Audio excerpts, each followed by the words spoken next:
WhatsApp guys, और कैसे हैं आप लोग। आशा करता हूँ कि आप सब अच्छे हैं। इस वीडियो में हम लोग करेंगे बोर्ड एनिमे एपिसोड 214 का डिटेल इन दी एक्सप्लेनेशन। तो बिना किसी इंट्रो को लगाए लेट्स बिगिन द वीडियो। तो एपिसोड शुरू होता है, हम लोग देखते हैं कि जिगेन उसी फायर में फंसा हुआ है जो कि काशिन कोजी ने समन किया है और वो कारमा के थ्रू से अब्सॉर्ब नहीं कर पा रहा है। और उधर से बोरुटो कहता है कि तो ऐसे कुत्सुकी को मारते हैं कितने बड़े आंख से, अरे वो तो उसे तुरंत ही अपने कारमा के थ्रू अब्सॉर्ब कर लेगा। लेकिन उधर से कटास्की कहता है कि अगर ऐसा होता तो अब तक तो वो फ्लेम नहीं रहता। और उसी के रिप्लाई में कावाकी कहता है कि अच्छा अब मैं समझा, वो फ्लेम्स समनिंग टेक्निक से यहाँ पर लाए गए हैं, इसका मतलब वो फ्लेम्स नेचुरल हैं और नेचुरल चीजों को कारमा एब्जॉर्ब नहीं कर सकता है। जिसके बाद उधर से आमाडो कहता है कि काशिन कोजी ने ये फ्लेम्स माउंट कायन, जिसको कि फ्लेमिंग माउंटेन भी कहा जाता है, उससे लिए हैं। ये तब तक बुझने वाला जब तक अपोनेंट राख न बन जाए। उसके बाद हम लोग देखते हैं कि जिगेन समहाउ उन फ्लेम्स को गायब कर रहा होता है और तभी बोरुटो कहता है कि अरे देखो वो तो एब्जॉर्ब कर रहा है उसे अपने कारमा से। तभी उसकी बात सुनकर सास्के कहता है कि कारमा नहीं, वो कारमा से उसे एब्जॉर्ब नहीं कर रहा है, वो तो अपने एबिलिटी से उन्हें छोटा कर रहा है। और उसके बाद उधर से आमाडो कहता है कि ये इशिगी का सीक्रेट एबिलिटी है सुकुना हिकोना, जिससे कि वो प्रैक्टिकली सभी चीजों को छोटा बड़ा कर सकता है। लेकिन इस पे एक बड़ा एक्सेप्शन आ जाता है, वो लिविंग थिंग्स को छोटा बड़ा नहीं कर सकता है। वो खुद को तो छोटा कर सकता है लेकिन दूसरे लिविंग बीइंग्स को नहीं। और तभी शिकमारू कहता है कि तो वो मास्क्ड मैन उसे हराएगा कैसे। और तभी आमाडो कहता है कि हम इसीलिए तो इतनी देर तक रुके हुए थे। नारुतो और सास्के से फाइट करने के बाद जिगेन का चाकरा या फिर कहे तो जिगेन काफी ज्यादा वीक हो चुका है। अभी एक परफेक्ट टाइम था उसे टेक डाउन करने का। और उसी तरफ जिगेन, जिसका बॉडी अब बर्न अप हो रहा था क्योंकि उसके पास अब इतना पावर ही नहीं बचा जिससे कि वो फ्लेम्स को छोटा कर पाए। और जिगेन के पेट पर जो मेटल टाइप का बॉल था वो भी टूटने लगता है, जो कि जिगेन के साथ पहले भी हुआ था जब वो नारुतो और सास्के के साथ लड़ रहा था। और उसके बाद नारुतो कहता है कि तो ऐसे मारते हैं ओत्सुत्सुकी को। लेकिन हमारा बैड बॉय सास्के नारुतो को लूजर कहते हुए ये कहता है कि क्या तुम थोड़ा सा भी ध्यान इधर दे रहे हो, मतलब सास्के अभी तक बदला नहीं है, वो नारुतो को बचपन से ही लूजर कहता हुआ रहा है। और जबकि नारुतो अभी होका गया तब भी। जिसके बाद सास्के कहता है कि जब तक ये कारमा एग्जिस्ट करेगा तब तक ओत्सुत्सुकी को मारा नहीं जा सकता है, वो रेजरेक्ट होते रहेंगे।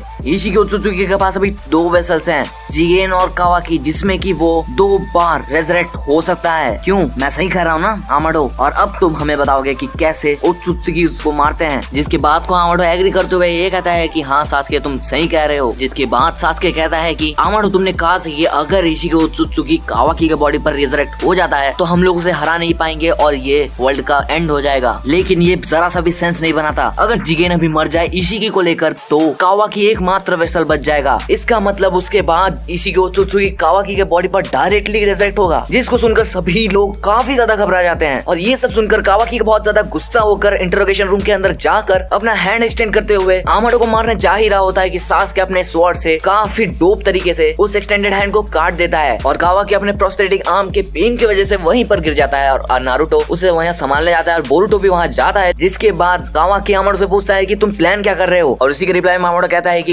जरूर कुछ मिसअंडरस्टैंडिंग हो रही है, मैं जानता हूँ कि ये काफी ज्यादा कॉम्प्लिकेटेड है लेकिन मैं मेक श्योर करता हूँ कि तुम लोग इसे समझ जाओगे। जिसके बाद आमाडो कहता है कि जिगेन कुछ ही देर में राख बन जाएगा, लेकिन जब एक ओत्सुत्सुकी मरता है तो ऑटोमेटिकली दूसरे वेसल पर ट्रांसफर हो जाता है और इशिगी भी इसे खुद में कंट्रोल नहीं कर सकता। ये एक कारमा का स्ट्रिक्ट रूल है। लेकिन जिगेन और कावाकी दोनों ही इशिगी के वेसल हैं। लेकिन तब भी जिगेन के अंदर जो कारमा है उसका डिकम्प्रेशन पूरा कंप्लीट हो चुका है, लेकिन कावाकी का जो कारमा है वो अभी तक फुल्ली डिकम्प्रेस नहीं हुआ है। जिसका मतलब इशिगी चाहे तो कभी भी जिगेन के बॉडी पर कंट्रोल ले सकता है, मतलब कि रेजरेक्ट हो सकता है, लेकिन कावाकी के बॉडी पर वो रेजरेक्ट नहीं हो सकता। जस्ट लाइक बोरुटो की तरह, क्योंकि बोरुटो भी ओत्सुत्सुकीफिकेशन में पूरा नहीं गया है। उधर से साई कहता है कि इसका मतलब तुम ये कहना चाहते हो कि अगर इशिगी अभी मर गया तो कावाकी उसके लिए अनयूजेबल हो जाएगा कुछ समय के लिए। और तभी उधर से बोरुटो कहता है कि मत कहना कि तुम लोग कावाकी को मारने का सोच रहे हो। और तभी आमाडो कहता है कि हाँ ये एक अच्छा ऑप्शन है और ये एक लौता ऑप्शन है। लेकिन नारुतो कहता है कि हम ऐसा नहीं हो कर सकते। और तभी आमाडो कहता है कि ध्यान से देखो, ओत्सुत्सुकी इशिगी अभी अपना रियल फॉर्म या फिर कहे तो रियल आइडेंटिटी दिखाने वाला है। और उधर से शिकामारू काफी ज्यादा घबराते हुए ये कहता है कि इसका मतलब इशिगी ओत्सुत्सुकी लिविंग वर्ल्ड में फिर से आने वाला है। और नारुतो कहता है कि कैसे, उसका वेसल जिगेन तो मर चुका है। और तभी उधर से आमाडो कहता है कि हाँ जिगेन जरूर मर चुका है, लेकिन जब बात आ जाता है ओत्सुत्सुकी इशिगी के वेसल की या फिर कहे तो ओत्सुत्सुकी के वेसल की, तो स्टोरी काफी ज्यादा अलग हो जाता है। चाहे उसका वेसल पूरी तरीके से जल चुका हो, मर चुका हो, सड़ चुका हो, लेकिन तब भी अगर एक एक बॉडी एक ओत्सुत्सुकी का कारमा बेयर कर रहा होता है, तब भी काफी ज्यादा सफिशिएंट होगा ओत्सुत्सुकी के रीइंकार्नेशन के लिए। और सभी लोग इस बात को सुनकर काफी ज्यादा घबरा जाते हैं। और उसके बाद आमाडो कावाकी से कहता है कि अच्छा हुआ कावाकी तुम यहीं पर हो, अभी जो तुम्हारे साथ होने वाला है वो मैं अपने आंखों से देखना चाहता था। और तभी बोल्टो कहता है कि क्या होने वाला है कावाकी के साथ। और तभी कावाकी का कारमा अचानक से एक्टिवेट हो जाता है, जबकि कावाकी एक्टिवेट करना भी नहीं चाहता था। और उसी टाइम पर कावाकी को काफी ज्यादा पेन होता है और वो इस पेन से काफी ज्यादा चिल्ला भी रहा होता है। और तभी बोल्टो काफी ज्यादा गुस्सा होकर आमाडो का कॉलर पकड़ लेता है और उससे कहता है कि बताओ जल्दी क्या हो रहा है यहाँ पर। लेकिन उसे सास्के रोक देता है और आमाडो कहता है कि क्या तुम थोड़ी देर के लिए चुप रह पाओगे, ये तो मैं खुद भी पहली बार देख रहा हूँ। और हम लोग देखते हैं कि कावाकी अपने पेन से काफी ज्यादा चिल्ला रहा होता है और तभी उसका कारमा धुएं की तरह गायब हो जाता है। और उसके बाद कावाकी अनकॉन्शियस हो जाता है और बोल्टो उसके पास आकर उसे उठाने की कोशिश करता है और कहता है कि उसका कारमा उसके कंट्रोल में ही नहीं था। और उधर से आमाडो कहता है कि उसका कारमा आउट ऑफ कंट्रोल होने से तो रुक गया है, लेकिन उसके लेफ्ट हाथ को जरा चेक करो। और उसी के बाद बोरुटो देखता है कि कावाकी के हाथ से उसका कारमा गायब हो गया है। और उसी के बाद बोरुटो उस प्रोजेक्टर से ये देखता है कि जहाँ पर जिगेन मरा पड़ा था वहाँ पर से फ्लेम्स गायब हो जाते हैं। और उधर से काशिनकोजी ये कहता है कि इतना ज्यादा पावर्स की सारे फ्लेम्स को वो एक ही बार पे श्रिंक कर दिया, इसका मतलब वो सच में अपना अपीयरेंस दिखाने वाला है। जिसके बाद नारुतो पूछता है आमाडो से कि क्या हो रहा है यहाँ पर। तो उसके जवाब में आमाडो कहता है कि देखकर तो यही लग रहा है कि इशिकी ओत्सुत्सुकी ने फाइनली जिगेन पर अपना रीइंकार्नेशन ले लिया है। और तभी उधर से सास्के कहता है कि वो तो ठीक है, लेकिन कावाकी के साथ अभी क्या हुआ, उसका कारमा इतना अनयूजुअल क्यों हो रहा था, क्या ये कोई कोइंसिडेंस था। लेकिन आमाडो कहता है कि ये कोइंसिडेंस तो बिल्कुल भी नहीं था। जब कोई ओत्सुत्सुकी अपने एक वेसल में रेजरेक्ट हो जाता है तो उसके दूसरे वेसल्स में से जो कारमा रहता है वो वैनिश हो जाता है और ये बिल्कुल भी फर्क नहीं पड़ता कि कितने वेसल्स हैं। अब मैं तो ये सोच रहा हूँ कि ये शायद एक सॉर्ट ऑफ सेफ्टी फीचर होता है ओत्सुत्सुकीस के लिए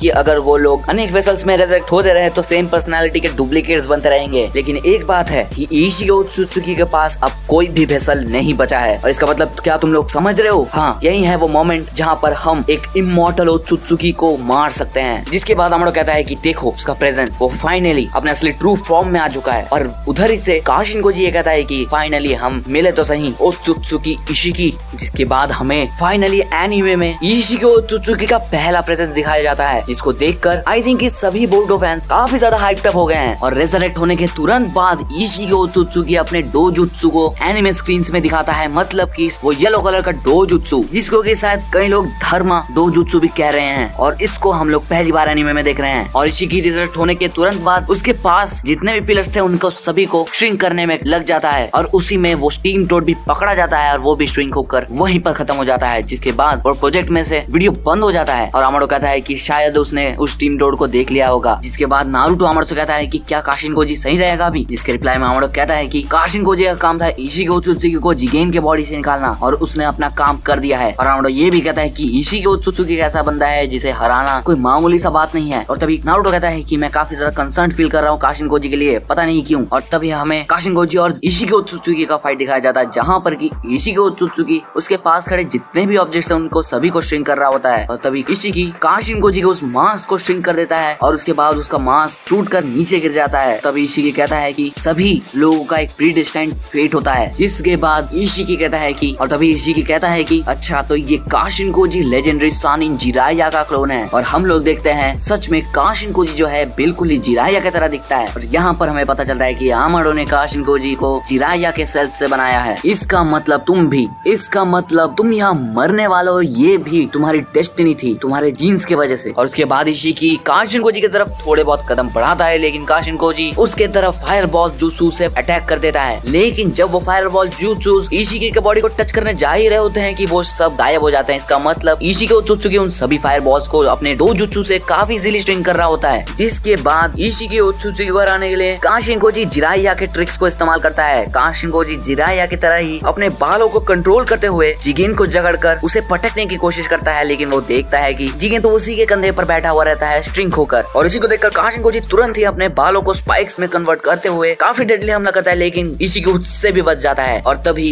काशिनकोजी कहता है कि जरूर ये उसका हिडन एबिलिटी सुकुना हिकुना होगा। जिसके बाद काशिनकोजी देखता है कि इशिकी ओत्सुत्सुकी उसके ऊपर ही होता है और इशिकी कहता है कि मेरा पूरा बॉडी काफी ज्यादा इनक्रेडिबल पावर झेल रहा है और इसी की वजह से हो सकता है कि मैं कुछ दिनों तक जिंदा रह पाऊं। काफी अच्छा प्लान किया था तुमने आमाडो। जिसके रिप्लाई में काशिनकोजी कहता है कि अगर तुम अभी मरे तो तुम वापस रेजरेक्ट नहीं हो पाओगे। लेकिन इशिकी कहता है कि क्या तुम सोच रहे हो कि तुम मुझे हरा पाओगे? तुम मुझे हराने का ताकत नहीं रखते हो। मुझे पता है कि आमाडो लीफ के पास गया है, उकागे और उस उचिहा को लेने, क्योंकि उसे पता था कि तुम्हारे पास वो ताकत नहीं है जो मुझे हरा सके। तुम्हारा काम मुझे जिगेन के बॉडी से रेजरेक्ट करना था, जो कि अब पूरा हो चुका है। जिसको सुनकर काशिनकोजी अपना सेज मोड एक्टिवेट करता है, बिल्कुल ही जिराया की तरह, लेकिन जिराया का रेड कलर का होता है, लेकिन इस बार काशिनकोजी का ब्लैक कलर का है। जिसके बाद हम लोग देखते हैं इंटरोगेशन का सीन, जहाँ पर कि आमाडो को एसाइलम में ले लिया गया है और आमाडो को जो भी शर्त सुनाया जाता है वो सेटिस्फाई है उससे। जिसके बाद शिकेमारू आमाडो से कहता है कि तो अब शिकाता है कि गले से उस बॉम्ब को हटा दो, लेकिन आमाडो कहता है कि घबराने की कोई बात नहीं है, वो तो एक जस्ट नॉर्मल सा कॉलर है। जिसको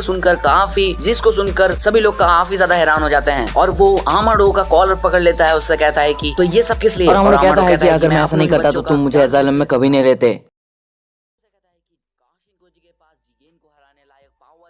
जिसके रिप्लाई में नारुतो कहता है कि काशिनकोजी अब भी उससे लड़ रहा है, तो ये परफेक्ट मौका होगा अगर हम लोग वहां जाए और इशिकी से लड़े तो हमारे लिए एडवांटेज होगा। लेकिन आमाडो कहता है कि ऐसा बिल्कुल भी नहीं है, मैं तो ऐसा बिल्कुल भी सजेस्ट नहीं करूंगा। लेकिन नारुतो उसकी बात सुनकर उसी से क्वेश्चन करने लगता है कैसे। जिसके बाद आमाडो कहता है कि इशिकी का अभी फिलहाल एक ही टारगेट है, कावाकी, और इशिकी के पास करीबन कुछ दिन बचे हैं। इशिकी का फर्स्ट प्रायोरिटी अभी कावाकी पर दूसरा कारमा लगाना है, जिससे कि वो अगर मर भी जाए तो वो कावाकी के बॉडी से रेजरेक्ट हो पाए। और हाँ, अगर तुम लोग इशिकी से लड़ने जाओ तो वो शायद तुम्हें इग्नोर करके कावाकी के पीछे आ जाए उस पर दूसरा कारमा लगाने के लिए। और हाँ, वो हिडन लीफ में जरूर आएगा, इसीलिए मैं तो सजेस्ट करूंगा कि पहले हिडन लीफ के लोगों को बाहर निकालते हैं उन्हें बचाने के लिए। जिसको सुनकर शिकामारू डायरेक्टली साई को कमांड देता है कि जल्दी से सारे लोगों को विलेज के बाहर ले जाएं, जिस पर साई तुरंत ही बाहर चला जाता है। जिसके बाद आमाडो कहता है कि हमें कावाकी को जल्दी से कहीं पर छुपाना होगा। अगर इशिकी यहाँ पर आ जाता है तो नारुतो और सास्के तो है ही उसे रोकने के लिए, लेकिन ज्यादा देर तक कावाकी को अकेले छोड़ना रिस्क होगा। जिसके बाद हमें फिर से काशिनकोजी और इशिकी का फाइट दिखाया जाता है, जहाँ पर कि इशिकी काफी इजीली काशिनकोजी के सेज मोड को भी सरपास कर रहा होता है। और इस टाइम पर काशिनकोजी के सेज मोड की वजह से उसके सारे अटैक्स काफी ज्यादा ताकतवर हो चुके हैं पहले के कंपेयर में। जिसके बाद काशिनकोजी अपने सेज आर्ट की मदद से फिर से वहाँ पर फ्लेम्स क्रिएट कर देता है, लेकिन काशिनकोजी के फ्लेम्स को इशिकी अपने सिकुना हिकुना की मदद से